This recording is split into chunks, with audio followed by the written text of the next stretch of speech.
Hi,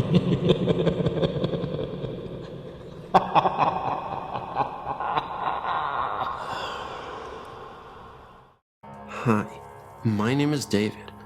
I'm a French student, and I wanted to share some eerie things that happened to me and to some of my friends with you readers. My grandfather died last year. He was a total atheist and believed that supernatural was just some bullcrap, and that people who got interested in it were pitiful fools. What's more, he was a convinced internationalist communist and often led some speeches against God and the church. I was the contrary of my grandfather, a conservative Christian loving God in fatherland, so the situation often led to arguments between my grandfather and me, as we were obviously on a different wavelength, but it didn't matter. He was my grandfather. I was his grandson. He loved me, and I loved him as well, and we would often laugh together. Well, as a Christian believer, I believe and still believe in hell, and I feared that my grandfather would go there after his death because of his resolute anti-God feelings. So I said a lot of rosaries so that God would put him on the right way. One day, as I went back from the university, I got a phone call from my mother. She told me that my grandfather had been sent to the hospital in order to cure a little pain in a knee. But when the doctors started to inspect his general state of health, they found out that my grandfather had a generalized cancer, and that is why he felt so tired.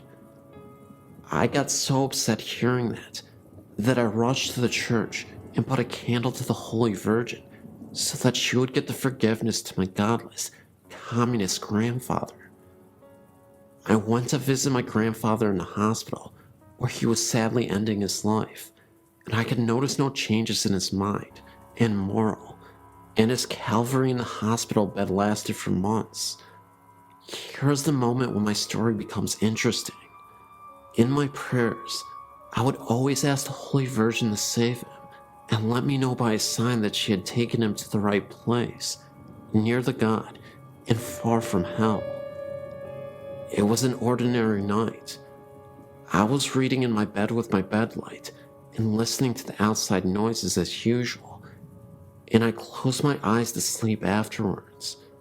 Oh God, I can never forget what I lived this night. It was about 5 a.m. because it happened just a moment before I woke up. I had a very powerful dream, and it looked so real that it is still sculpted in my memory. I dreamt about a giant curtain of red velvet with a portrait of my grandfather hanging on it. I looked at this picture and my eyes looked leftwards and saw that the curtains were open like on a theater. Behind these velvet curtains, I could see the sky filled with orange clouds, lit like on a wonderful sunset or dawn, I don't know.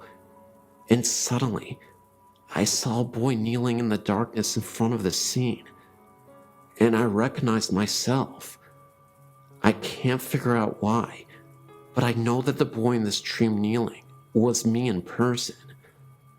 A short moment after, a young woman went out from behind the curtain, from the lit side. She had a blue dress and a blue veil. Both were blue, one dark, the other clear. She looked like Raphael's Holy Virgin in the painting. I remember her peaceful face that made me feel peaceful and tranquil. The lady sat in front of the kneeling boy, me, and started talking to him. I would see the lady's lips moving, but no sounds coming from her mouth. But I distinctly remember her beautiful eyebrows. After talking, she showed me something behind her. It was a ladder, a beautiful multicolored ladder that went in the orange clouds. The ladder went through a hole in the clouds, and this hole had incredibly powerful light coming right from it, and it throwed rays of light. It was noisy like a storm, though not frightening at all, not at the contrary. My dream stopped with this vision of delight. I'd forgotten the dream on the following morning and went downstairs for the coffee. My mother was standing in the kitchen, and her eyes were painful. As I held my cup, she told me that my sister called from the hospital and that my grandfather passed away. I was waiting for this event with pain, but I got psychologically ready. Anyway, tears began to go out from my eyes, and I began to cry and go in the garden to think. And as I was walking through the trees in my garden, I suddenly remembered that strange dream of the night. And I was thinking that it was the sign I was waiting for, and that I beseeched the Blessed Virgin to send me. I was so grateful. I went to the church and told the Holy Virgin thank you. But I wasn't expecting such an intervention, but another prayer of mine had been made. However, if you're thinking that this story is going to be about light and positivity, you thought wrong. Because one day, a few days before the funeral, I was visited by a spirit with horns. That's right.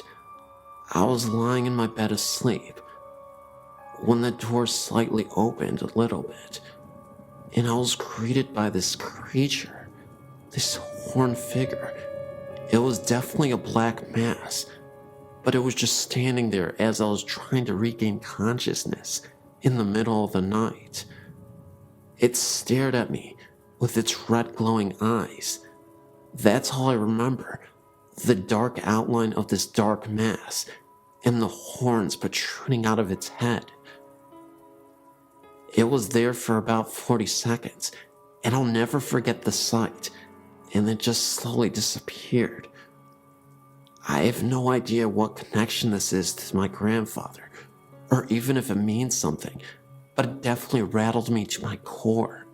I started to get a lot less sleep, and on days that I would get sleep, I would have these terrible nightmares of the same horned figure. In one of those dreams, the horned figure would be seen off into the distance, with again those glowing red eyes, and there would be candles scattered about, with the only source of light coming from the candles. They were all lined up row by row and in a line that eventually led to this horned figure. I remember waking up instantly after that dream and crying profusely. I yelled out to my grandfather. I said, "Please save me from these nightmares. I'm sick of these nightmares." Fast forward a few days after the funeral, and the most spectacular thing happened. Though it was a little unsettling, not even going to lie, and I feel like this was truly confirmation that God was answering my prayers.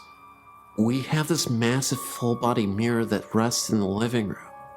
This is where I saw my grandfather in the mirror, standing right behind me. It happened so fast, and it disappeared so quickly, that I had to regain my composure and not freak myself out too much, because I knew deep down inside that my grandfather was here to tell me it was okay, and that I shouldn't fear evil. Was it a possibility that I was so distraught over losing my grandfather that I thought I was losing my mind in the process, and I was just imagining everything that I was seeing? I don't know.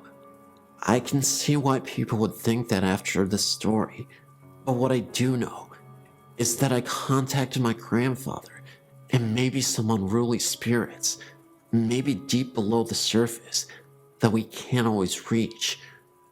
And it's truly terrifying, but also comforting to know that my grandfather has my back, even in the afterlife.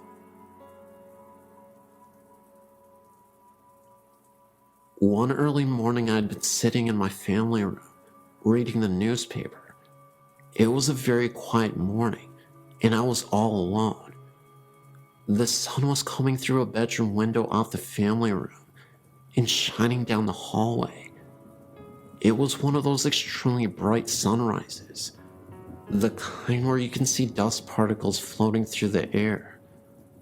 I glanced up as I was turning the newspaper page, I then saw in the sun rays the outline of what looked like a man. It had a light black to gray color. It had no details, just the outline of its body. It was about 3 feet off the floor and had no legs from around the knees down. I could see the arms. It had no hands either. I just remember telling myself, wow, it's a ghost, and I took it all in. I told myself not to turn my head or blink.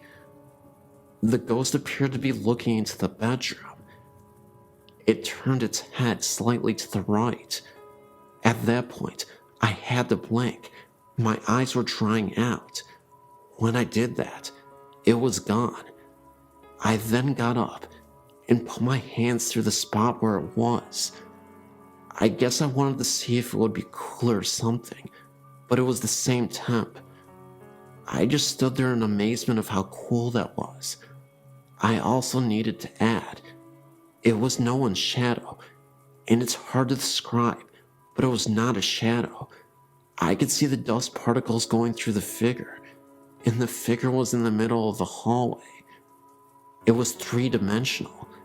It actually looked like a hologram. I really love those rare ghost encounters.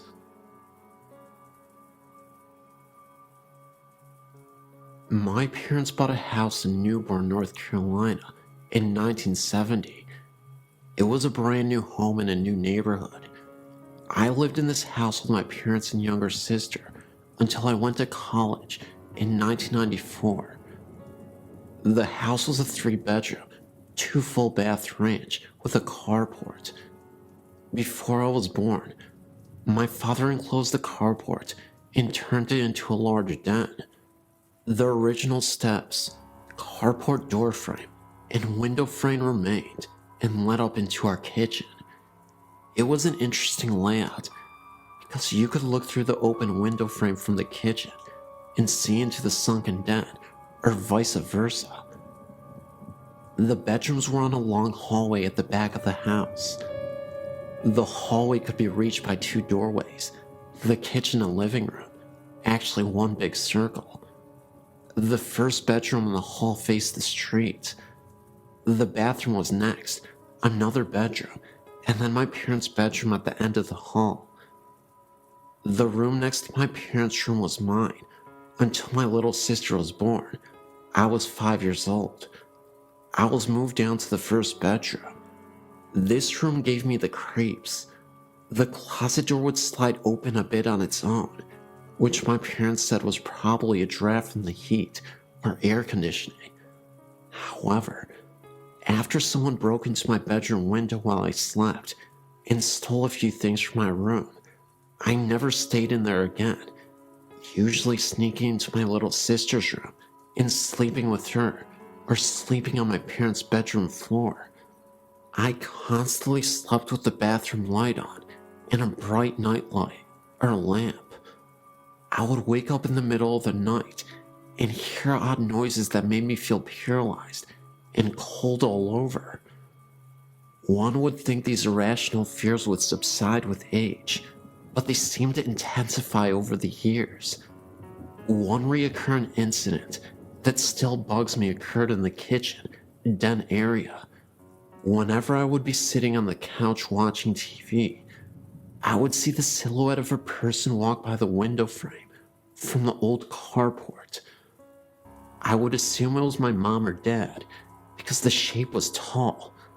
What would scare me to death was the fact that no one would appear at the door leading to the steps after I would see the shape walk by. Many times I would call out to my parents, thinking it was one of them, but no one would answer, and then I would walk up the steps and look into the kitchen. There was never anyone there. Most times, this would happen when I was home alone. On numerous occasions, my parents would come home to find me sitting on the front porch steps or sitting in my car with the doors locked. This went on for years, and I was very excited when I moved out to go to college. Years later, I went to visit my little sister and stayed with her in her college dorm room. We were telling ghost stories with some of her friends when I told her my accounts of the shadow. I was in mid-sentence when my sister finished my thought and described the incident in perfect detail. I had never told my sister about this because she was much younger and I didn't want to scare her. Needless to say, we were both shocked and had goosebumps. We compared stories, and it seems we had very similar experiences in that house. My parents eventually built a new house about 10 miles away and sold that house. I wonder to this day if the new owners have ever experienced any of the oddities that my sister and I did.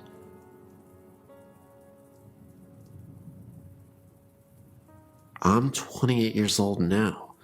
The paranormal has always interested me, but only recently have I started to research it. I've come to believe now that some things I've experienced as a child were probably more than nightmares. I believe my encounters were that of the paranormal, edited with a touch of child's imagination. Contrary to what you might believe, I think my touch of a child's imagination is what scared me the most. I decided to share with you those experiences that could be considered nightmares for your entertainment, but also those that I truly believe are paranormal. At the age of 5 to 7, I can't recall for sure. One night, I was lying in my bed, asleep. I felt something moving at the bottom of my bed, and the next thing you know, I felt like I was being dragged out of my bed. My covers had tightly wrapped themselves around my legs, so tight that I couldn't move them. I yelled, "My bed is eating me! Help! Mommy, Daddy, help!" By the time it stopped and parents got into the room, half my body was hanging off the side of my bed, while the other half was hanging on for dear life. You know what my parents' response was? "That's what happens when you don't fix your bed every day. Your bed eats you." No, really, I still never fixed my bed after that. I disproved that theory fast. It never happened again. I look back now and realize that whatever it was in that house had a weird and somewhat morbid sense of humor. Check it out. Several other times, I would wake up from a rather deep sleep, turn over, and open my eyes, as if something told me, "Wake up, Steph." Sure enough, I would open my eyes, and one of two things would be sleeping next to me. A. Bo Duke. He was like a hero to me at the time. Or B. An orange mummified witch with a cone-shaped hat and empty eye sockets. Now, you would think waking up next to Bo Duke saying "Hi, Steph" would be cool as all heck, but no. I would freak out, jump so high I would fall off my bed, and thump, and run to my mom's room screaming, "Bo Duke is in my bed, help." It was way more dramatic when I saw the witch. Now, here's what really makes me think it was actually a spirit playing games with me. As I got older, about 10 years old I would say, the occurrences were not so graphical. I would still hear a voice say, "Wake up, Steph." I would open my eyes and see a pitch black silhouette of a man standing in the far corner of my room, about 6 feet tall. I would blink my eyes a few times. He was still there. I would pull the cover over my head and then peep out. He was still there. Of course, I then freaked out and ran to Mommy's room screaming, "The boogeyman is here to get me. Help, Mommy, the boogeyman is here." This would happen several times a month, for a good year or so it seemed. The last occurrence was years later, when what believed to be the same silhouette mentioned above ran across my room. First, I saw a blur run down the hall to my left and stop at the middle of the wall near the footboard of my bed. It took a moment for it to take shape, but it was definitely the silhouette of a human. I started to dart, and the moment I moved, it darted towards the other wall and vanished. I freaked out and flew to my dad and told him that there was someone in my room. Years later, when I was old enough to understand, my dad told me of the ghost of an old lady that dwelled in the house. She was a nice, but sometimes grumpy old gal. However, that doesn't explain the man that was in my room. I still can't figure out if the Duke, which thing was truly a nightmare, or a spirit messing with my head, using the touch of a child's imagination.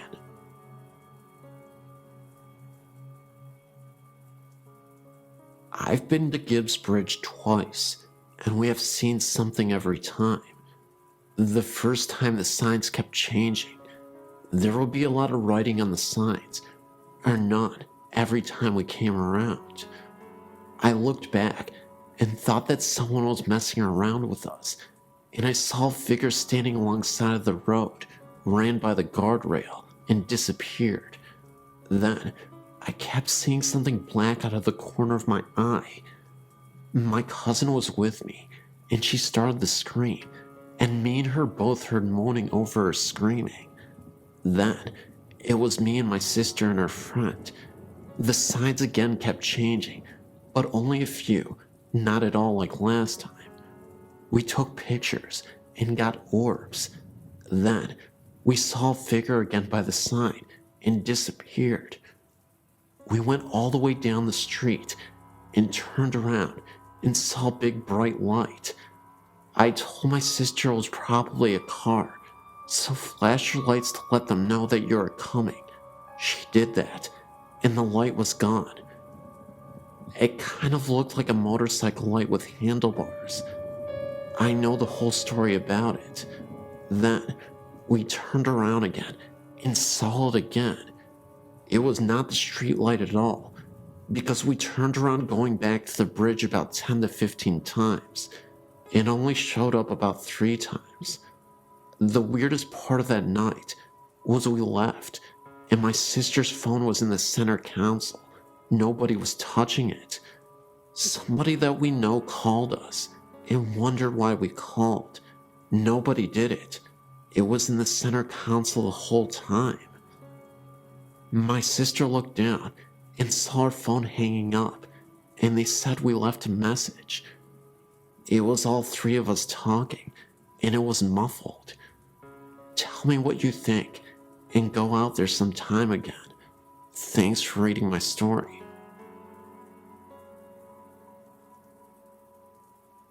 Back in the early 90s, a wealthy family who lived in Corona owned 2 homes.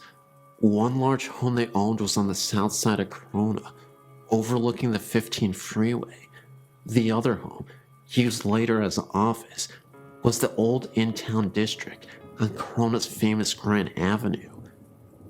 As the story goes, before the husband and wife met and got married, the husband lived in the large house on Grand Avenue.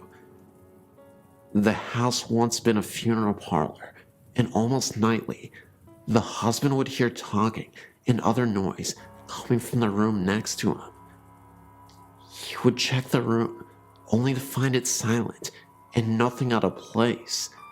After he met his wife, they purchased the large house on the south side and turned the Grand Avenue mansion into an office.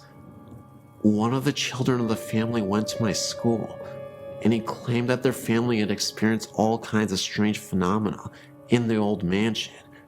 One instance, a soda can was completely knocked off of a nightstand right next to a bed that he was sleeping on, and constantly they would hear footsteps upstairs. The mother once said she was in the bathroom and the door suddenly flew open. All of the windows were closed, eliminating any chance of a drift. Another night, the family drove past a mansion, as they often would, to make sure it was secure. Remember, nobody lived there at this time. It was only used as an office. As they drove past the house, they noticed every single light in the house was turned on. They went in, turned out the lights, and left. They checked with everyone who had a key to the house, and everyone assured them they had not turned on the lights. It is claimed that the atmospheric pressure in the backyard is different from the rest of the area. These stories were all interesting to me, but I still had some skepticism until one year, the family was going to go on vacation to visit relatives in Texas, and they asked my mother and me if we would watch the mansion for them while they were gone. Keep in mind, neither my mother nor I knew anything about the house, including the strange phenomena. So Monday morning, we got to the house and settled in. My mother, a school teacher at the time, was grading some homework assignments, and I, only about 5 at the time, was fast asleep on the couch. My mother got thirsty, so she stacked the homework assignments in a pile, went to the kitchen for some water, came back, only to find the paper strewn all over the table and on the floor. I was still fast asleep, and there were no open windows. Later on that day, she was in the kitchen again, and she heard me crying in the other room. She ran in to see what was wrong, but again, I was fast asleep. I did not appear to be restless, as if crying in my sleep. Later on that week, we both occasionally would hear footsteps walking around upstairs. It is a very old house, as you can see from the attached photo, so naturally, the floors are very creaky. These were definitely solid footsteps. We constantly went upstairs after hearing the steps, only to find the place empty. After the family returned from their vacation, my mother had mentioned to them the phenomena we experienced. They laughed and explained to us that it happens all of the time. They described the entity as a friendly ghost who likes to play pranks on people, hence the bathroom door flying open. The family eventually moved to Texas and sold the mansion to somebody else. I never returned to ask the new owners if they have experienced anything. Perhaps somebody around this area might want to.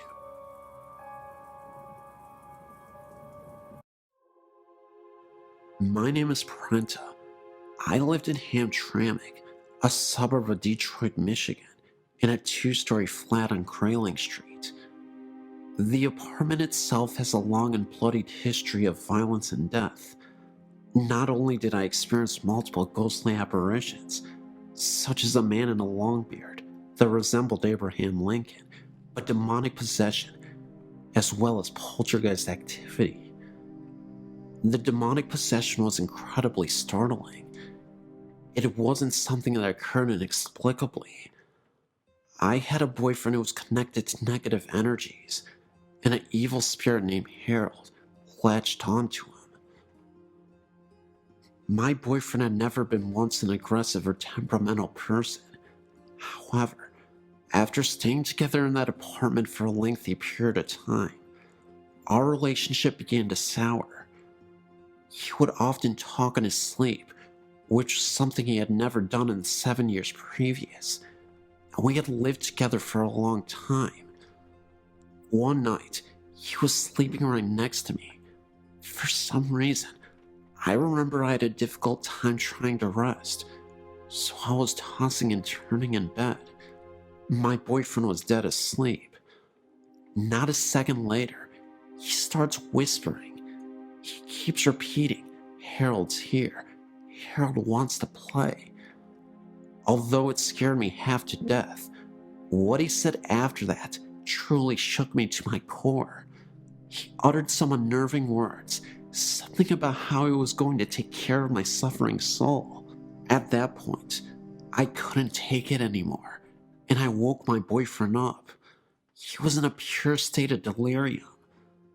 I told him he was talking in his sleep, and when I told him what he said, he looked at me as if he were terrified. That's because he said he had a dream about a man named Harold. My boyfriend told me that in his dream, he was in the mafia, and Harold was his mob boss. He wore a pure white suit and looked like a traditional mobster from the 1920s. Well, a couple days later, I was cleaning my apartment when I discovered a secret room that I never noticed before. It was basically a walk-in closet. The room was empty except for a small cabinet with a drawer. I opened the drawer, and in it was an old newspaper from the 1930s. I kid you not. In this newspaper was an obituary about a man named Harold. The obituary didn't say he was part of the mafia, but he was a World War I veteran. I believe that Harold used to live in this apartment. My boyfriend told me that Harold appeared once while he was in the shower, and I was away at work. I often worked a night shift at a hospital, so I'm often away at night. He heard a crash coming from the kitchen that startled him.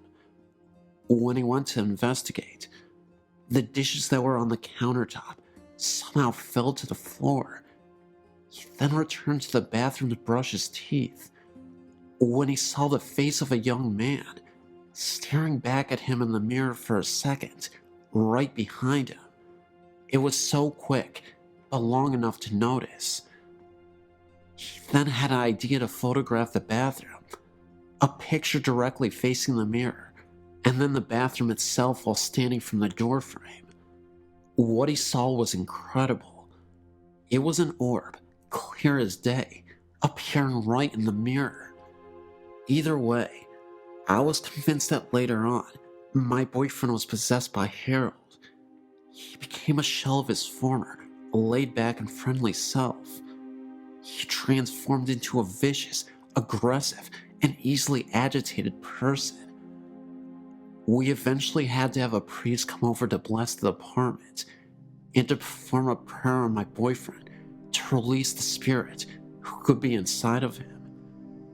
After we moved out of the house, the feeling of intense rage and negative energy seemed to subside almost entirely. He stopped talking in his sleep. He was more easygoing, and he started to become the man I fell in love with years ago. Still, there was one experience that I had while in that apartment that I'll never forget as long as I live. It was the evening, and I was starting to settle down on my first night off from the hospital in days. I walked to my bedroom to change. In the bedroom, there is this huge mirror that I often use. As I was walking through the bedroom, I was looking at myself in the mirror. That's when I saw a woman dressed all in black with a scarf. It must have been some kind of babushka woman. I instantly closed my eyes out of pure fright, and as I opened them back up again, I returned to look back at the mirror, only to see that this woman had disappeared. I only saw myself. All of these events are 100% true. I know sometimes when people tell these types of stories, they are often met with a high degree of skepticism. I should mention, though, that I have high integrity, and I think it is foolish to tell pointless lies just for attention or to have a good story. The possession, Harold, the poltergeist activity, and the babushka woman were all signs that something awful wouldn't leave that apartment. At this point, I'm just thankful that I don't have to experience that ever again, and that my boyfriend isn't being used as a vehicle for paranormal entities. I would say this is a story of a haunted house, but it isn't. Until about 10 years ago, it was just a haunted house in my book. I met my husband over 30 years ago. He told me about a house that he used to live in that had some very strange things happening in it. It was local, but he never wanted to go anywhere near it. He said that it was very old and had been built by a young person who had some of the wood and granite that made the fireplace sent from Ireland. Anyway, the story is that when he married his wife, she came with her mother, a real shrew. She harped at him and distressed his wife to the point where he went mad and killed them both, then ran screaming that the demons of the house had made him do it. My husband's family moved into the house in the early 60s. During the years they lived there, they heard doors closing and footsteps on the stairs, as well as the smell of coffee and frying bacon in the middle of the night. His mother was quite a gardener, but could never get flowers to grow in the yard. He said the whole family was quite uncomfortable in the home and eventually moved. We had been together for a few years when we heard that the property had been sold for a mini storage lot. We were talking about it with my sister and some friends when my husband told the story. The friends asked to see the house. I'd never seen it to this point, and I'll admit, was more than a little bit curious. We finally talked him into going, and away we went. When we turned onto the street, we got a really creepy feeling, but when we pulled up to the house, I was absolutely terrified. There was not a living blade of grass or anything else on that lot. We live in Washington State, and this was March. The house was dark and very ominous. I refused to get out of the car. So did my sister. The guys, 3 of them including my husband, took a flashlight and headed around to the back of the house to see what they could see. After a few minutes, we saw a flash of light on the 2nd floor. A few minutes later, we saw the front door open, but nobody came out. After a few minutes more, they returned to the car.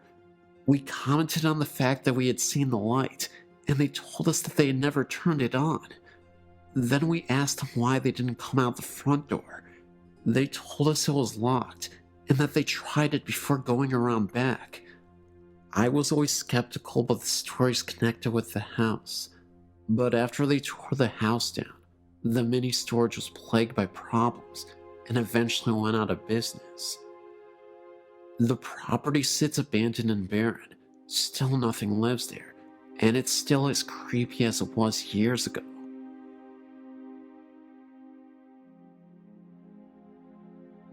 I've got a story to add to your website.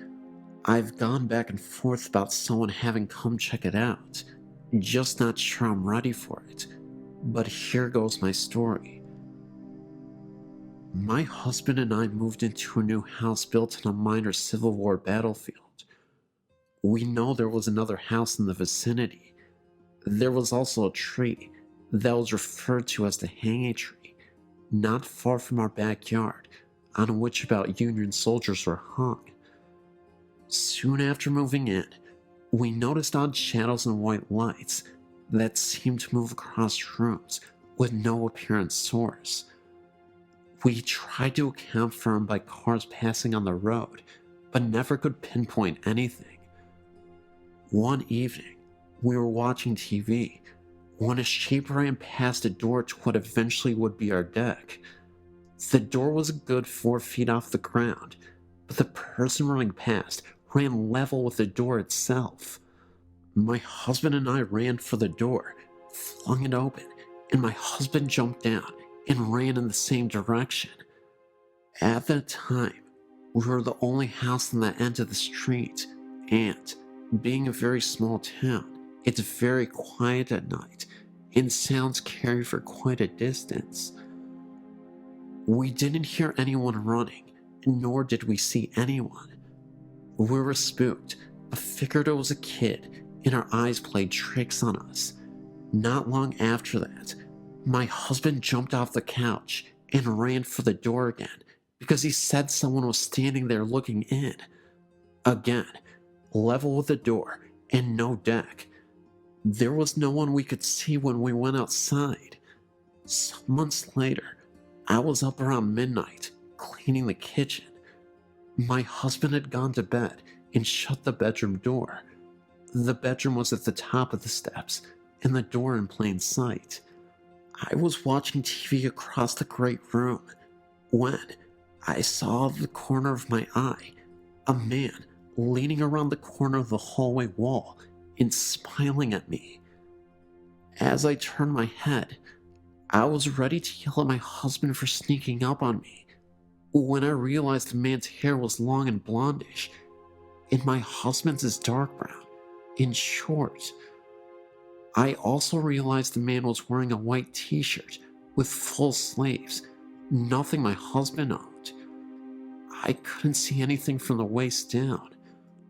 While I stood there staring, he simply vanished. I immediately ran to the hall and noticed that the bedroom door was still shut, and if anyone had gone out the front door, I would have heard it. There was nothing, no sign of anyone. When my husband got up for work, I told him what happened. He said it was my imagination. I didn't think so, but we left it at that.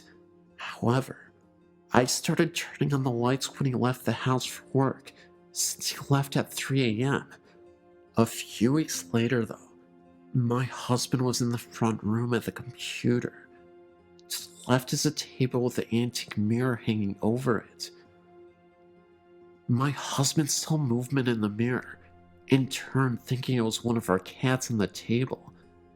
Instead, he saw a man's shoulder and arm, wearing a white shirt, walk past in the mirror. My husband simply got up and walked outside until I got home. During this time, my son, who knows no fear, would never stay downstairs at night by himself. He said he was creeped out, like someone was watching him from outside the door. My daughter, a typical teenager at the time who kept to her room, would often come downstairs to hug me and sit close to me. When I'd ask her if something was wrong, she told me that sometimes she felt someone was sitting on her bed, and that she saw things move out of the corner of her eye. The strange thing is that my husband and I never told the kids what we saw until they were 18 and 19.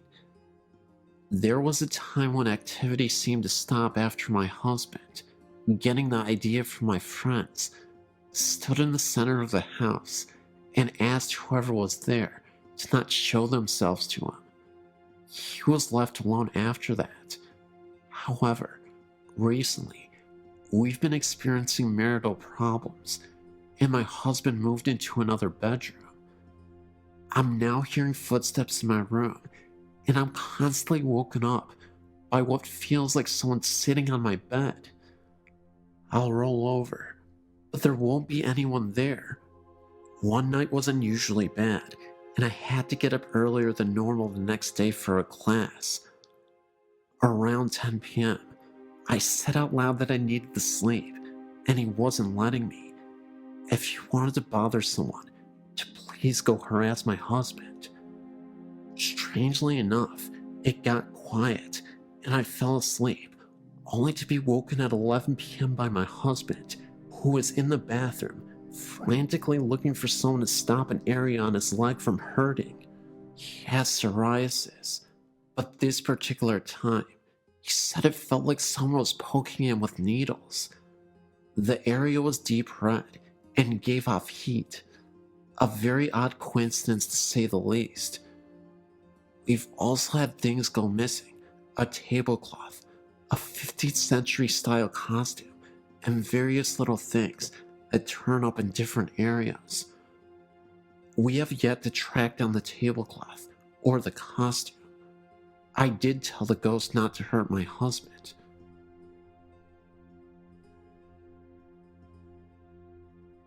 My uncle and aunt now live in a house near the bank in Auburntown. When I was a little girl, my best friend Steven and his family lived there. They bought the house, and were told that the previous owner, an elderly lady, still haunted the house. They put little faith in the story and never let it bother them.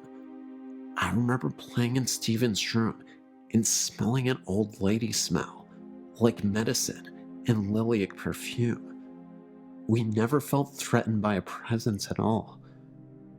The smell would usually fade away just as quickly as we smelled it. However, one night, after the family had gone to bed, Stephen's mother was awakened by the sound of toys making noise in Stephen's room. Stephen had one problem.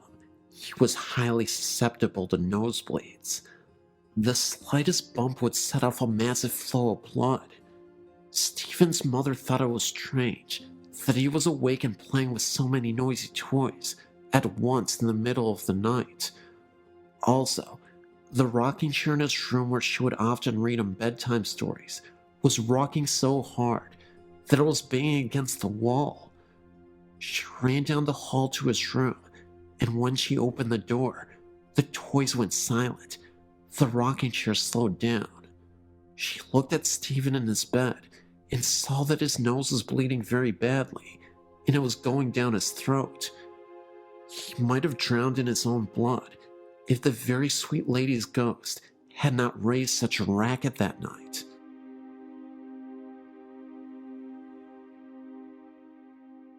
My grandmother Emily was a hard-working wife and mother, and during the Great Depression, she held her family together even when her husband, Grandma William, died suddenly. He left her widowed with several children to raise. She was a down-to-earth person and a practicing Catholic, so was not given to superstitions, but nevertheless had some encounters with the otherworldly. One time, for example, she was on her way to visit one of her brothers, an elevator repairman. On the way there, getting off the train, she had a sudden premonition of his death. She got a hold of herself and rushed to where she was supposed to meet him. It didn't take long for her to arrive at his workplace, an elevator station, where he had to do a repair job. She saw a noisy crowd assembled there, and she inquired what was happening. She was told that a repairman had been killed in an accident. It was her brother, the very one whom she had gone to meet, and about whom she recently had a deathly premonition about. I explained this as a prelude to her ghost story. Among her other siblings, she had a brother who was a decent man and a barber by profession. Unfortunately, they had a disagreement, which escalated into a parting of ways. He uncharitably held a grudge against her all the while. Time passed, and one night, while she was asleep and her husband were asleep in bed, she was suddenly awakened out of a sound sleep and noticed a person kneeling near the side of the bed. It was her estranged brother, garbed in his brother's smock and weeping bitterly. He was apparently suffering. She was startled and confused and didn't know how he got in her house and bedroom in the middle of the night and why he suddenly showed up after choosing to cut himself off because of a silly grudge against her. She began to speak to him and ask him what was wrong, but he interrupted his sobs to say, "I'm sorry, please forgive me." And with that, he completely vanished. She was amazed and woke up her husband, relaying to him what had just occurred. As they lay there discussing it, the telephone rang. Her husband answered, and it was for her. When she got on the phone, she was informed that sadly, there had been a death in the family that very night. It was her estranged brother, the barber. They understood this ethereal visit from beyond the grave to be the soul of the departed brother, and that he was given the grace to appear from his purgatory to his sister in order to make up for his uncharitable bearing of a grudge. A requiem mass was offered for him, and they prayed for his soul. He never appeared again. I come from a long line of psychics, and I must have been about 7 when, during an afternoon nap, I woke up after a very frightening dream. At the time, we were living in Mount Butler in Hong Kong Island, and Mom's family lived in Capiz in the Philippines. I ran out of my bedroom into a room full of family and friends to tell my mom about it. I saw this Filipino man in a wooden box, dressed in a cream shirt and brown trousers, and lots of our family were around him crying. As a young child, I'd never seen a dead person before and was distraught at the experience. My family consoled me and told me not to worry, but it brought to their attention that I too had the gift. It was only a few years later that I was told that the person I saw was my uncle, who had been shot by the local militia in my mom's village in the Philippines, and it surmises that the clothes I saw him in were the clothes he was buried in. So it turns out that I had a psychic snapshot of the actual Filipino funeral rites, whereby the body is kept in the family house for a period of weeks so grieving people can pay their respects to him.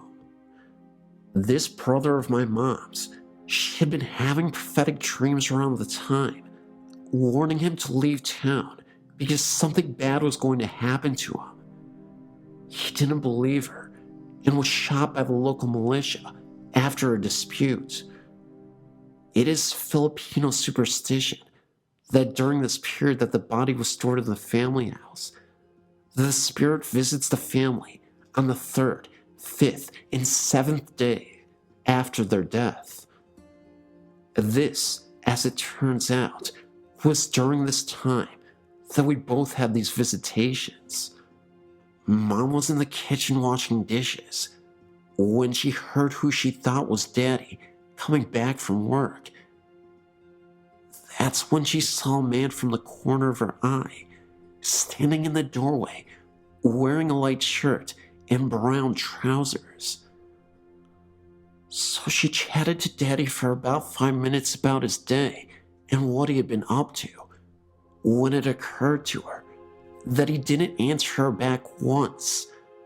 She turned around to ask him a question, and then she realized that there was no one in the doorway at all. It was at this point she was a little bit spooked, as she remembered my description of Uncle Fred in his coffin, and hurriedly went to check on Daddy. He had come in when she had heard him come in, but had just fallen asleep on the bed, fully clothed, in knit-wearing brown trousers and a light shirt. So it was her brother's way of saying goodbye, and I guess to say sorry for not having listened to her when she warned him. A few years later, it was 1987, around about the time that Edward Yule, Hong Kong's governor at the time, passed away. We were still living in the same flat in Mount Butler, but my sister and I had moved from the room we were in, as that had been converted into Mom's nursery, where she looked after preschool children during the daytime. We were now in the room where I would have my bedroom, until we moved over to the new territories. I must have been about 9, so my sister would have been 4. We shared a bunk bed, and her being smaller stayed on the lower bunk. I awoke to pitch black and the sound of flip-flops walking up and down our corridor. I thought, this is strange, as it is custom to remove your shoes at the front door and to wear slippers around the house. As I heard these flip-flops getting closer and closer to my door, sheer terror took over. I whispered to my sister, "Chris, can you hear that?" No one answered back, so I was trapped on the top bunk with nowhere to go, with this noise coming closer and closer. I hid my head under my blanket, like most kids do, wishing it to go away. I said this time, more incessantly, "Chris, can you hear that?" And something hissed back at me, "Yes." That did not sound like my sister at all. At this point, I was terrified. I tried to gather all my strength to get out of the bed, but I was too scared. After what felt like a millennia, I eventually gathered enough courage to jump off the top of my bed, ensuring by no means that I touched the lower bunk, and charged into my parents' room across the corridor from our room. I was so embarrassed being so old and being scared, I didn't actually get into their bed, but spent the rest of the night curled up in a ball at the foot of their bed. It turns out that my sister wasn't in our room at all that night. My question was, what was that in the corridor and in the bunk bed with me? The strange pink light. Around this time of the strange occurrences with the flip-flops, we were still living in flats in Mount Butler. My daddy, a complete atheist, had an experience of his own. Daddy does not believe in the supernatural, and if God actually spoke to him, he still wouldn't believe it. He was lying in bed one night when he woke up for no reason to this pink sphere to appear on the wall opposite their bed. It seemed to come out of the wall and sit there and go back into the wall again.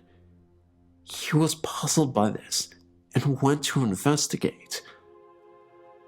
He checked out where the possible light source could be coming from. The curtains. No, we were on 3rd floor, so it couldn't have been vehicle lights. He went into the bathroom. All lights were off and couldn't have come from there either. He got back into bed and tried to wake Mom up to show her. She was having none of it and kept her head under the sheets. Well, the sphere appeared again and came out of the wall, suspended somehow, then sunk back in and disappeared. He never did figure out what that was or where it came from. Running ghost. When he was working in the Royal Hong Kong Police, he had another experience. At this point, he was the superintendent and managed a section of the traffic police. They were doing their rounds when a speed camera on the road flashed for no reason. They went to investigate, and it flashed again with no cars in the near vicinity. They thought nothing more of it until the pictures were developed, and on one of the photos, there is a distinct picture of a person, blurred, apparently running very fast, so fast it set off a speed camera. The ghost dog.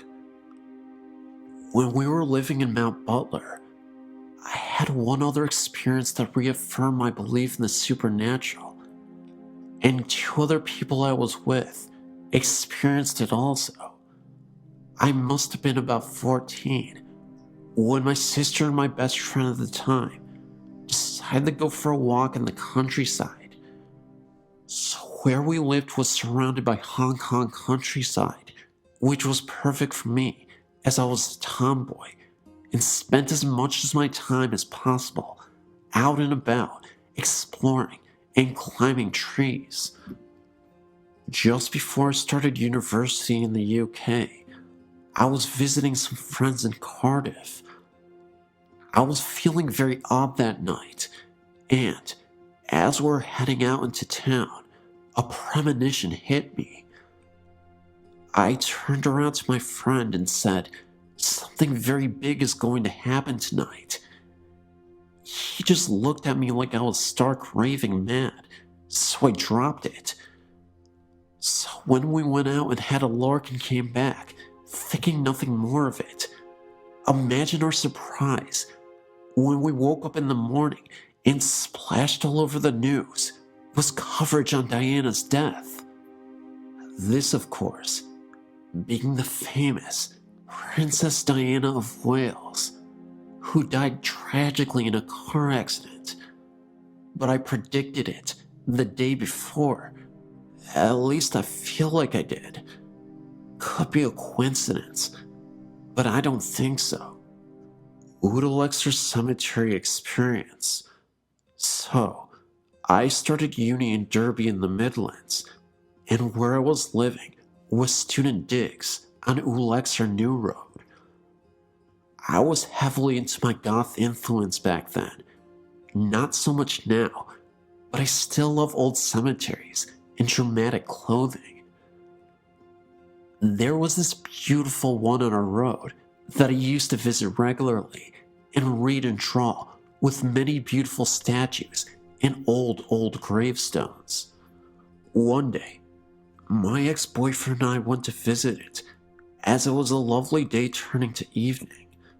So I wandered around looking at all the gravestones and the statues, trying to find the oldest tombstone we could find.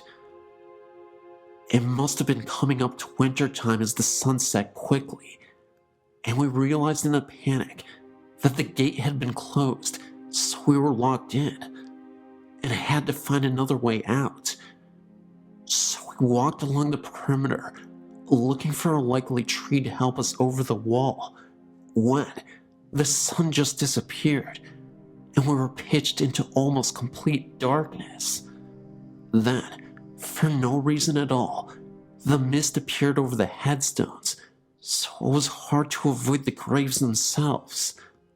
So it suddenly looked just like a horror movie set, trying to avoid broken tombstones and holes in graves and that danged mist in the dark.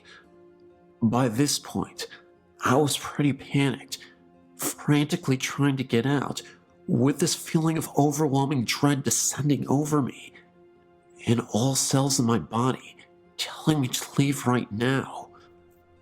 We eventually scrambled over a wall into the student bar, and that feeling just lifted, just like that. It's only a few months ago that I was looking online about ghosts in Derby that I found out that very cemetery is haunted. Brilliant. My dreams. I thought that was the end of my experiences, but looking at the dreams section, I've remembered some more I want to share with you. I've always had very vivid dreams, some not necessarily all coming true, but all seem to have symbolic importance in the coming days, weeks, or even sometimes years. I more often than not have deja vu experiences, even if I haven't ever A, done this before, or B, seen places or people before, or C, really ever thought about these things when I am conscious. I haven't really wanted to tell people about them, as most people. I worry that most people think I'm quite mad. Haunted house. So this also happened just before I finished university in Derby, I think. It was just before my ex-boyfriend and I broke up. The importance of this dream is one that I've been able to break it down and understand it in its composite parts. So both of us were walking around this dark woods, and I was taking all that I had learned from watching horror movies into mind, and was very careful of not wandering off on my own. Made sure I had a weapon in hand in case anything happened. We eventually came to this clearing where this ominous house stood at the end of this garden. However, I needed the bathroom, and even though we knew it was a haunted house, I was not one of those people who would go to the loo in a haunted forest. So we walked in, and there were people there. Thankfully, none looking like psychopaths or zombies. Strangely enough, they were people we knew too. There was a feeling of dread and sadness throughout the house though, and I refused to go anywhere by myself. We are directed to the bathroom, which was at the end of this corridor. he decided to sit and chat with people whilst I did my business. So, I started walking, but the corridor was like the one from the poltergeist. It just kept getting further and further away, until I had to break into a run, desperately needing to go and leave this house as soon as possible. I eventually made it and threw the door open and did what I needed to do. Then I woke up and realized that I still needed to go, so I ran for the loo. Luckily, I had the foresight to write this dream down once I had gotten back to bed and knew that we were doomed. The haunted house was a reflection of our relationship, being hounded by our mutual bad doings, and that the end was near. It was just a matter of time, and so it was. Finally, before I finish another of my epic storytelling sessions, I have one more prophetic experience to share with you, but not one from my dreams. It has to do with my pet dog, Sophie. Her name was Sophie. She was lovely, with her white and black patch over her eye and black patch in her back. She was only 6 months older than me and had been with her family for 16 years. She was the loveliest, sweetest dog in the world, apart from having a penchant for biting socks, eating tissues and rubber bands, and attacking the Hoover. She was suffering from basically her insides giving in. She had serious kidney problems, and she couldn't walk very well because of arthritis in her back legs. And because she couldn't help herself anymore, she was kept outside. So one evening, when her parents were out, my sister and I were playing with her in the garden, and I had this weird feeling come over me. I seemed to be able to predict death, unfortunately, amongst other things. I turned to my sister when I saw the shadow fall on her Sophie that looked like a cross. It was like it was a sign saying she was going to die tomorrow. So that's what I told my sister, and she kind of brushed it off. She didn't believe me, being much younger than me. But sure enough, after a hard day at school, I was only 14 or so at the time, we came back and our parents were in pieces. And that's when I knew it had happened. They had to take her down to the vet and have her put down, as it was too cruel to keep her suffering like that. I've never seen my daddy in pieces like that, but because I was strengthened by my foreknowledge, I supported him in his time of need. My poor cat was distraught, as she basically brought him up from when we adopted him as a very small kitten. On a happier note, I had a dream after this terrible day.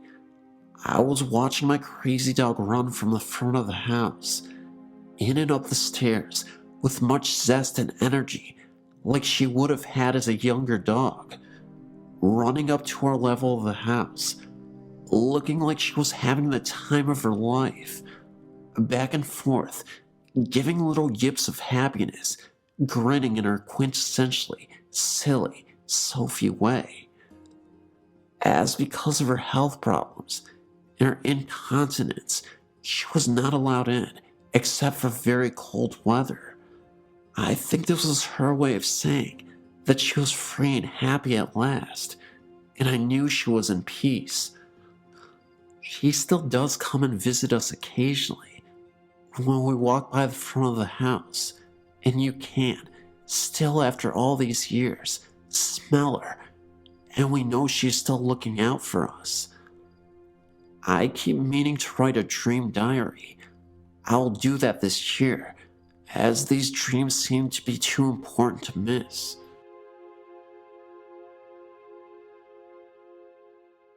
My husband and myself and my brother were all watching our mother's house while she was out of town on vacation.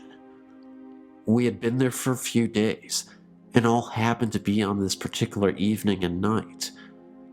Well, we had finished dinner, and we were all just hanging out in the living room watching TV. My brother said he was just going to sleep on the couch, and my husband and I said goodnight and went to bed in my mother's bedroom, because that's where we had been sleeping. We kissed goodnight like usual and turned off the bedside lamp. I myself just can't close my eyes and go right off to sleep, so I was just laying there, looking off into the darkness and trying to wind down. Suddenly, I noticed a very dark black mass right by the bedroom door. I blinked my eyes a few times, trying to make them adjust to the dark better, but realized they already had, because I could make out the mass that was so much darker than the dark. I began to feel afraid when I saw it moving. I laid there and watched it approach the bed over our bodies. It looked larger than it had by the door. I began to nudge my husband, but I decided to lay there a little bit longer to see if it continued to move or even get larger. I laid there and marveled at its darkness and its extremely dark color as opposed to the regular darkness. It was pitch black and just floated there above us. Unbelievably, I fell asleep. The next day at lunch, my brother said, "Hey, last night I saw the weirdest thing when I was trying to fall asleep. A large black mass was hovering above my head and scared me half to death." I stuck my hand in it, and it was freezing cold. Before I had a chance to speak, my husband said, "Me too. I thought I was seeing things." I spoke up, and I said I saw it as well and was frightened by it. They both said, "Wow, I wonder what it was." I had read somewhere that these could possibly be evil. Needless to say, we didn't spend the night there again.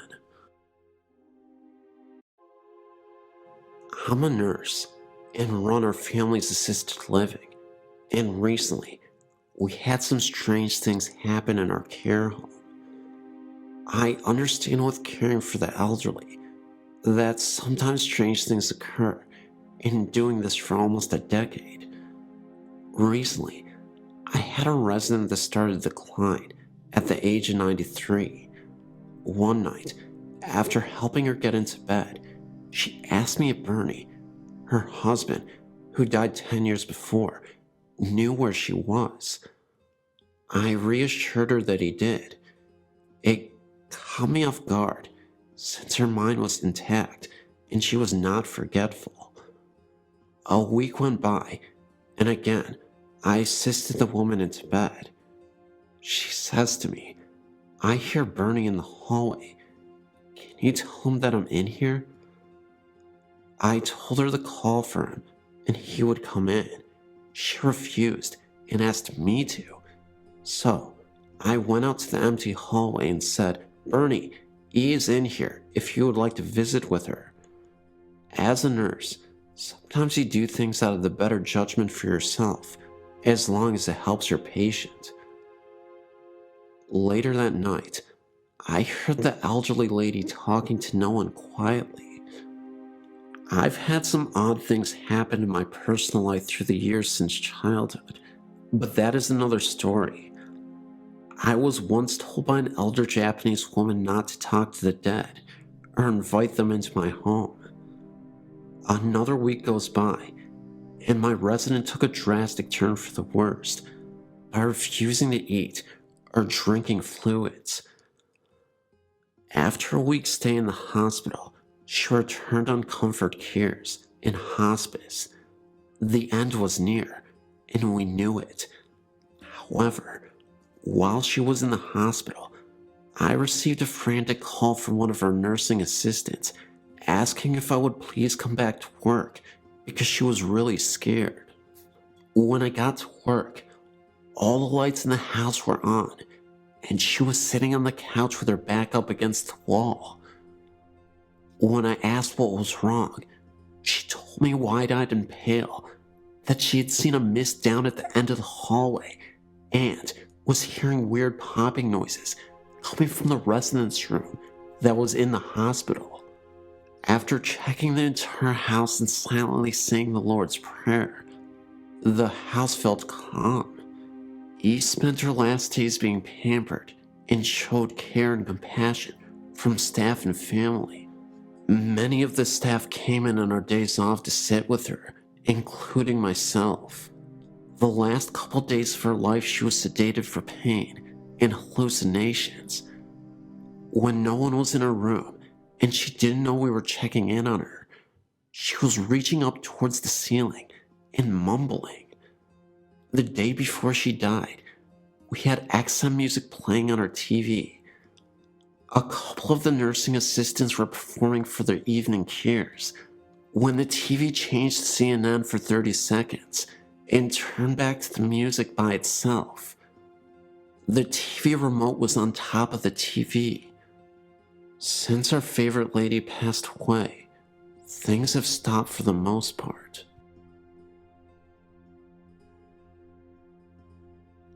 My mother passed away June 5th, 2007. Me and my husband were in New Jersey at the time, waiting to get unloaded. We drove an 18-wheeler for a living. My sister had called me the day before and told me that my mom was in a coma and the home healthcare people said she only had about 24 hours to live and that I needed to come home. So I called our dispatcher and said we needed to be routed back to the Chattanooga terminal so that I could see my mom before she passed. He said no problem. After you and your husband have put tires on, go pick up that load and head for Chattanooga. Well, while they were putting tires on our trailer, we decided to get some sleep. The cell phone rang, and it was my sister. She told me that Mom had come out of it and was sitting up and laughing and talking to everybody, and that she was okay. So I called my dispatcher and said we don't have to go home. We can do one more load out here. So it was late that night when they finally got the tires on the trailer, and we decided to just stay there in the parking lot till morning so we could get some much needed sleep. We get up that morning and pull out. As we're heading down the highway, my cell rings, and it's my sister. She's crying. She tells me that Mom passed away that morning early. So to make it a little shorter, our dispatcher gets us home 36 hours later. Now at this time, we are at my mother's house, and she has already been picked up by the funeral home before we got there. Later that day, my husband's cell phone rings while we are nowhere near it to answer it. So when we do pick it up to see if our dispatcher is called, it shows we have one voicemail and no number. So my husband listens to the voicemail, and it's my mother, the day after she died. The message said, "Connie, this is your mother. Call me."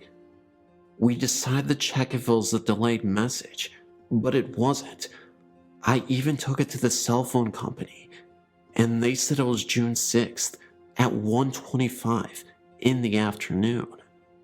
My mom died June 5th, 2007, at the times between 1 a.m. to 3 a.m. It has really bothered me that we missed the call, even though she was already dead. She might have been trying to say goodbye to us. A few nights ago, a friend and I took a drive up Angeles Crest Highway. It was a clear night and it wasn't too cold. As we entered the parking lot, we noticed there were no other cars there. As I made a U-turn in the lot to face the small building, there, we saw a man walking. What got my attention was the fact that my headlights shined bright on the building, yet we only saw the person from the waist down. The rest of his body was a shadow. The man was walking around as if he were looking for something. It appeared he had a flashlight in his hand, the way he was moving, but there was no light coming from it. The closer we got to him, the smaller the image got.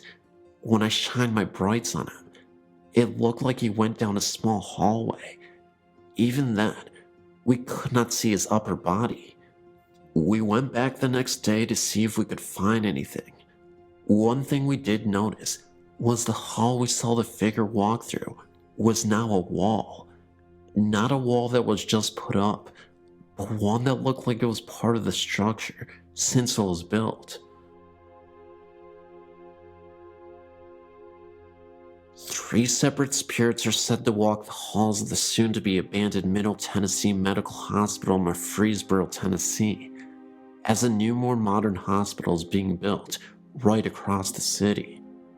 In the older section of the third floor, one room is said to be haunted by the ghost of a mental patient who jumped out of a window in the 1960s in the psychiatric ward.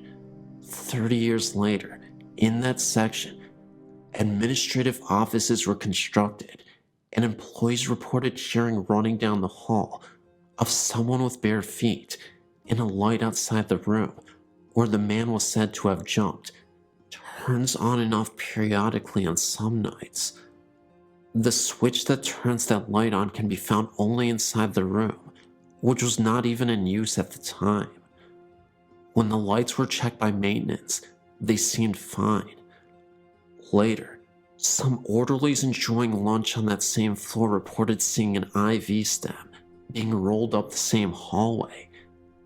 They left their food there and didn't return. In what was the pediatric area, the ghost of a red-haired girl in her early teens in a white hospital gown has been spotted at one point by a nurse who also had long dark red hair when the room was used for pharmaceutical storage. She claimed to see the spectral image of the girl staring at her through the glass observation window of the room. The nurse was also a redhead. Finally, the third spirit has been chronicled by the hospital's own sad history and has been spotted in a newer section. A young nurse who had just started was leaving for the night to go out with friends. As she hurried down the stairwell, she dropped her purse over the guardrail, a lunge too far, and fell down the center of the stairwell, landing on her head. She died 3 days later due to massive brain trauma. Ironically, one of the hospital's employees who had the task of cleaning up the bloodstains was the son of the woman who had seen the red-haired girl's ghost, as her family worked in the hospital. It is sad that sometimes you can see the girl repeat her fatal fall.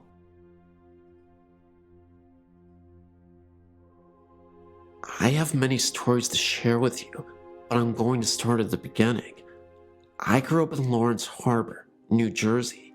From the time I was a very young child, I knew that something was not right in our house. Our house was the last house in a dead-end street that faced the marsh.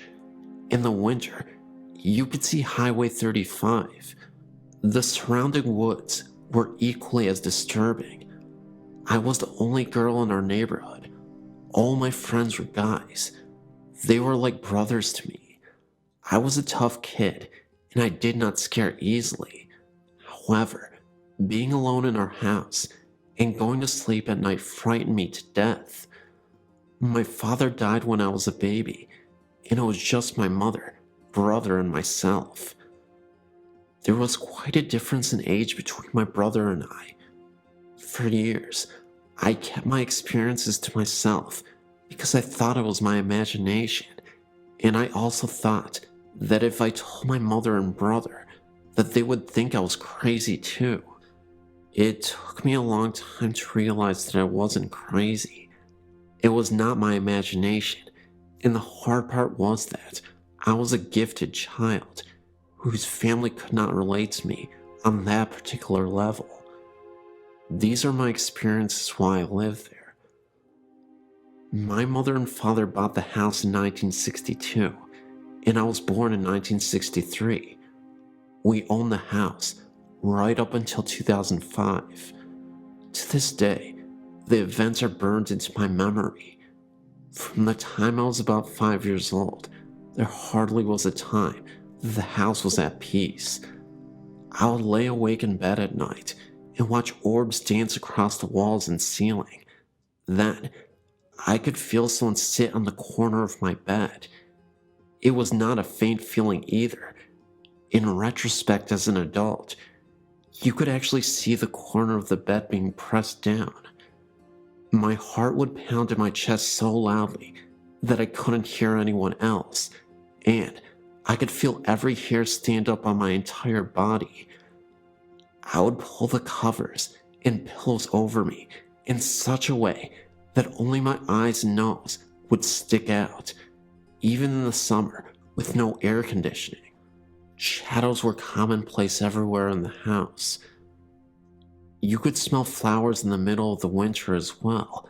Then, just as I would start to fall asleep, I would be jolted awake because something pulled the covers of me so violently that they were on the floor at the foot of the bed.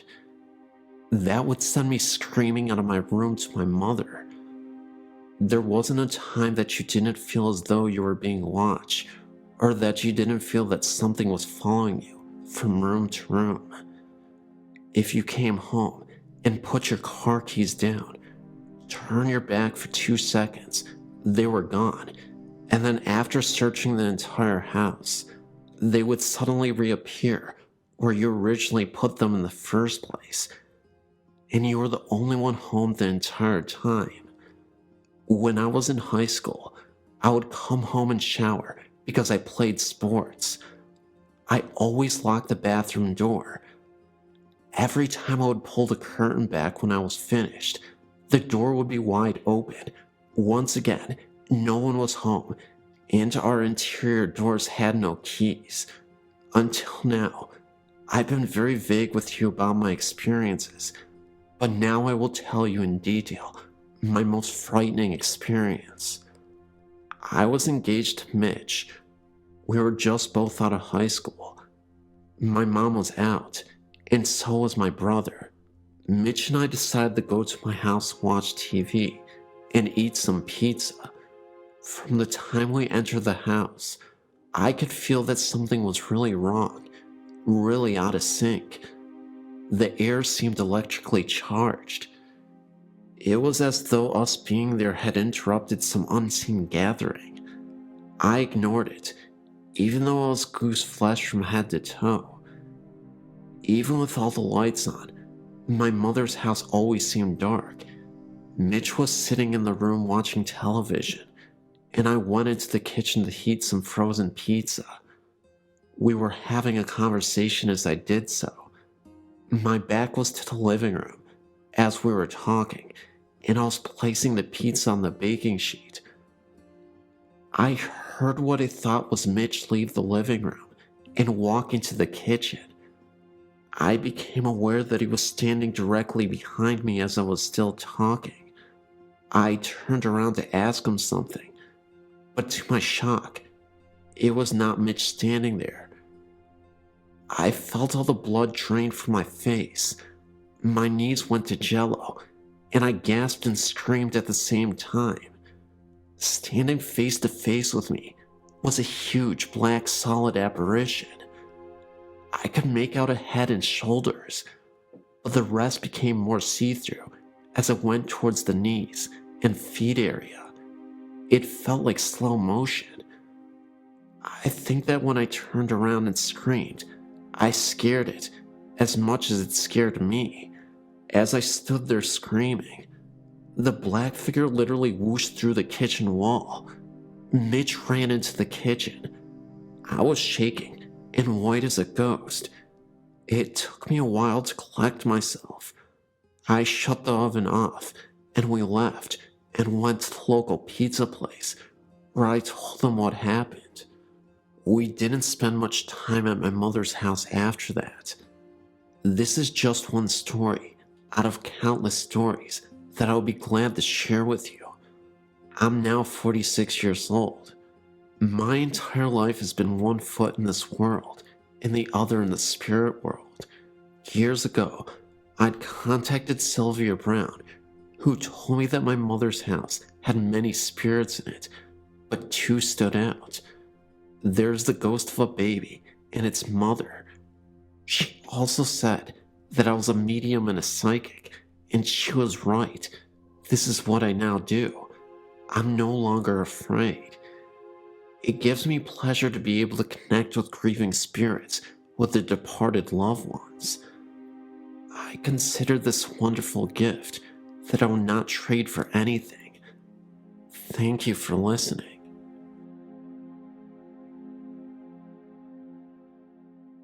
All of my life I had reoccurring experiences of the paranormal, starting at age 7, as far as I can remember, when my father died. I used to believe the experiences were dreams or imagination until recently.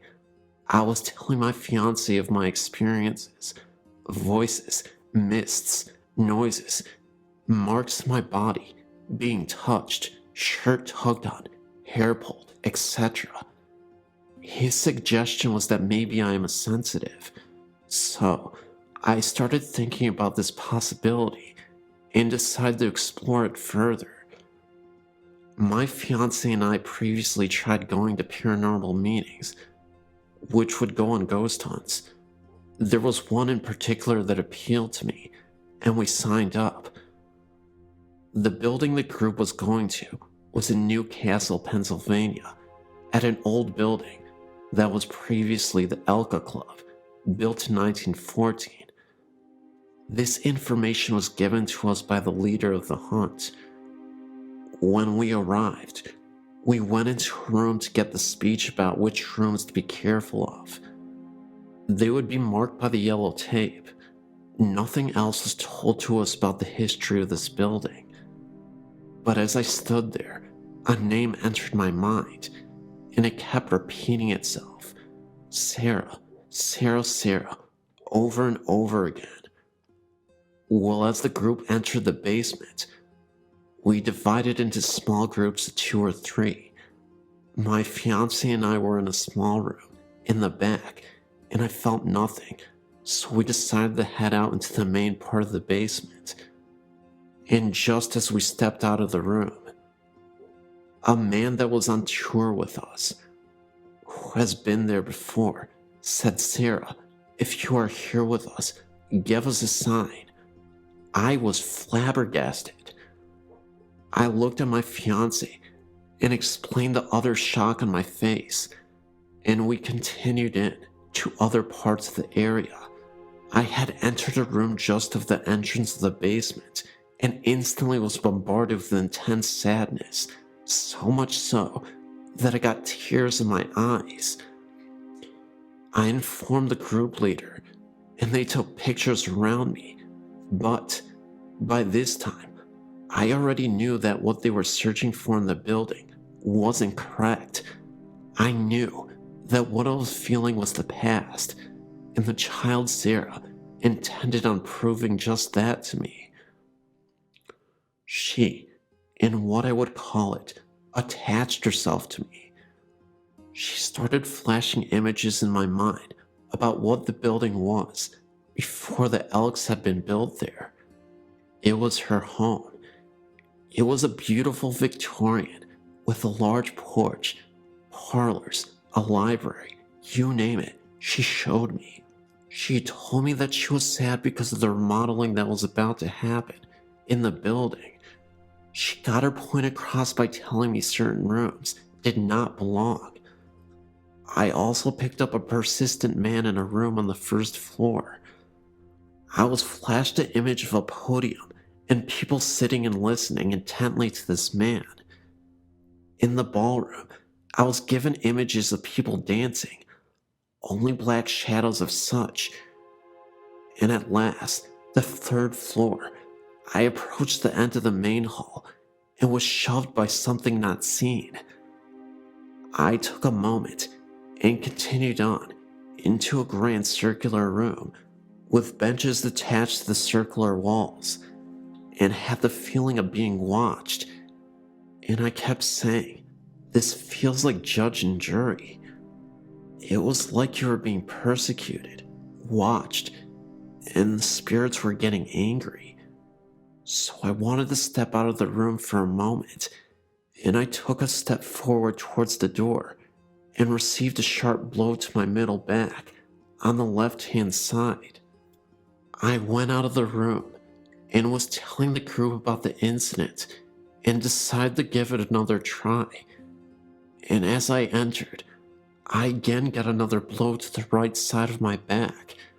At that point, I wanted out of there for good, so the group agreed to leave the third floor. And as I entered the hallway again, I got pushed in the same spot as the first time, which happened to be in front of a very large window. The interesting part was, I said before, I knew nothing of the place, but when we were leaving, I told the owner all the stuff Sarah had told me. I told her of the man in the room that in my mind, I'd seen the podium. I told of getting pushed and hit in the back. Well, she surprised me. Not only, but many in the group as well. Come to find out that this is where Sarah's home was. The rooms I was seeing were the rooms in her home. The man at the podium would have been the black preacher that occupied that room after the Elk Club closed down. That night, I came home exhausted. I fell asleep and dreamt of Sarah. In the dream, she told me her last name, so I searched for her on the internet.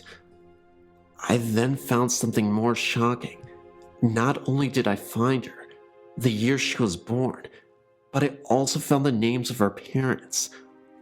Well, I'd spoken with someone that has been to the club and knows things about it, but they never knew her parents' names, which happened to be the same names I came across.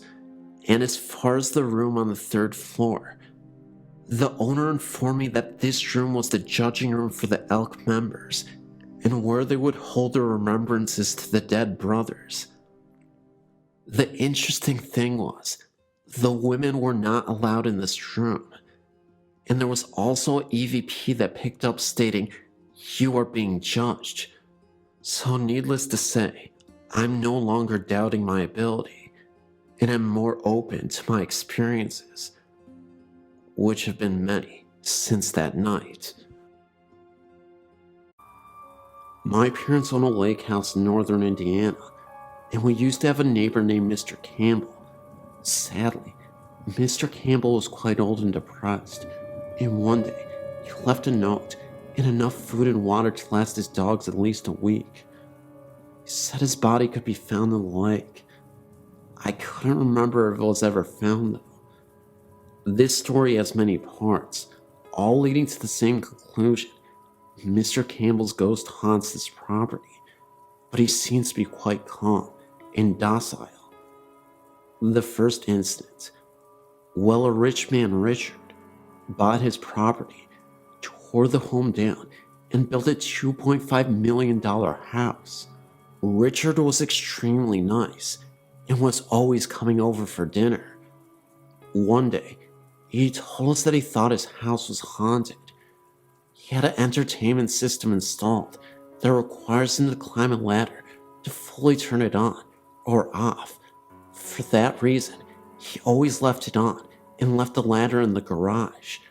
One day he had guests over and was going to put on the Indy 500, but the system was powered down. He said he watched TV the night before and no one had been in the house. At first he just assumed it was a power outage or something. He got the ladder and turned on the system. However, all of the settings were messed up. The volume was turned down very low, and the radio was on and set to a 50s station. The TV was off because of the radio. When he turned on the TV, it was tuned static rather than the Discovery Channel Richard had been watching the night before. He said he played it off as an accident to his guests, but that it kinda spooked him. Later, after this happened, again Richard assumed Mr. Campbell wanted to listen to music, but didn't want to disturb anyone, because no one had heard the music. Richard also had a roommate named James. The thought is that they were lovers, but no one really asked. Richard would travel to Chicago a lot, and James would be home alone. One night, my sister and I were watching TV in our room and saw lights shining outside and heard men talking. We looked out our window and saw about 3 police cars and about 6 policemen walking all over the house, looking at windows and knocking on the door. We went outside with our dad to see what was going on, and the police asked if we had heard or seen anything suspicious. We said no. Why? They told us someone had called 911 from the house, but only breathed into the phone for a couple minutes and then hung up.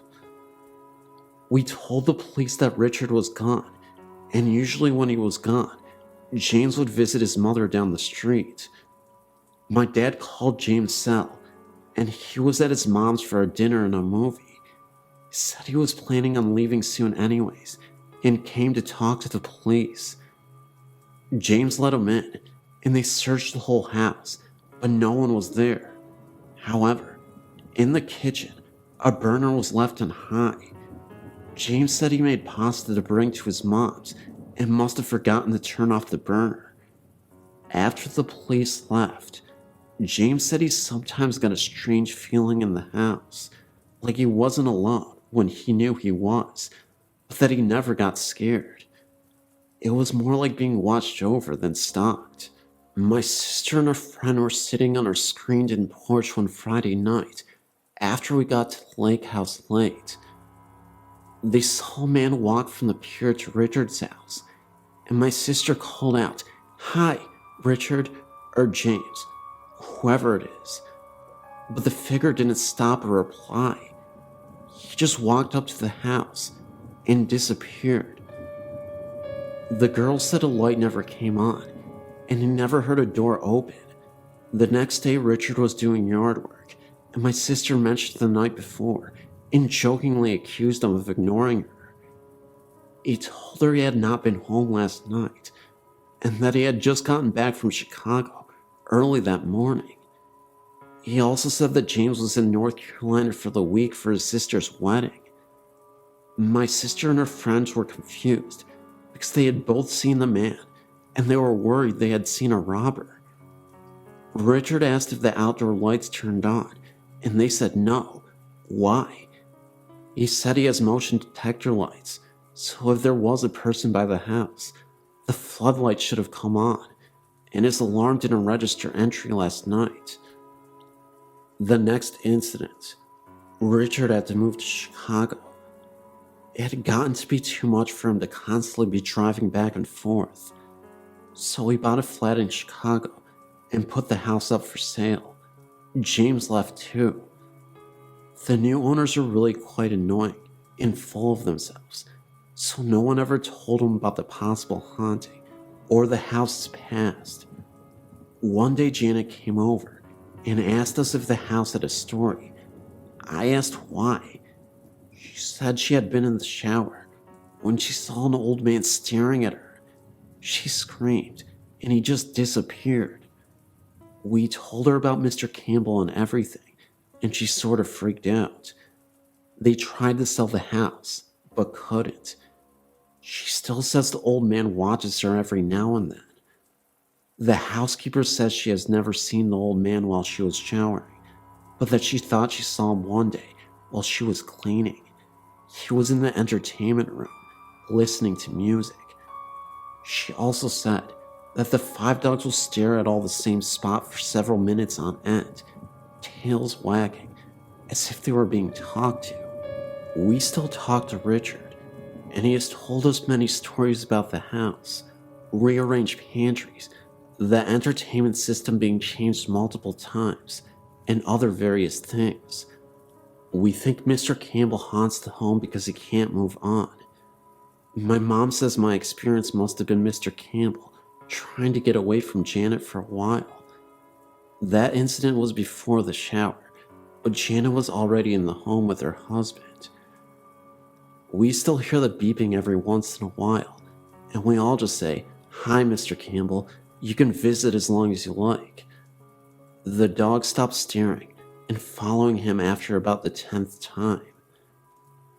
They'll look up just after the beeping, and just before we hear him leave. I'm a bit of a baby, so I still get creeped out when I'm alone at night, even though I know he has never done any harm. My parents are the last people I think would believe it, but with so many incidents, we think he is there living out his days watching others. Maybe he regretted saying goodbye prematurely, and because of this is what keeps him from going to the other side. I will survive, guys. I will survive. Oh, as long as I know how to do YouTube, I know I'll stay alive. I'll make sure I upload a lot. I'll make sure I'll make you guys happy, and then I'll live longer. I'll be stronger. I will not be bothered by myself because I go. And I butchered the lyrics, and I don't even care about the lyrics anymore. I am... Oh, hey guys. I was just singing there. So, thanks so much for actually tuning into this extravaganza of a video. Compilation, of course, and Halloween video. So, guys, I know I stuttered and whatnot, but I don't care. Anyway, guys, if you could please like the video, comment if you're new, and say hi to me, or if you're old, or you just want to support the channel, go ahead, share this video if you like ghost stories, but I wanted a Halloween-themed video for you guys in the form of compilation, so hope you enjoyed it. And I don't normally do these more than once a month, but I figured since it is October, might as well get out as many of these compilations as I can. Well, at least a couple more than you're used to. Anyway, guys, I gotta go, and I love you, and I'll see you in the next video.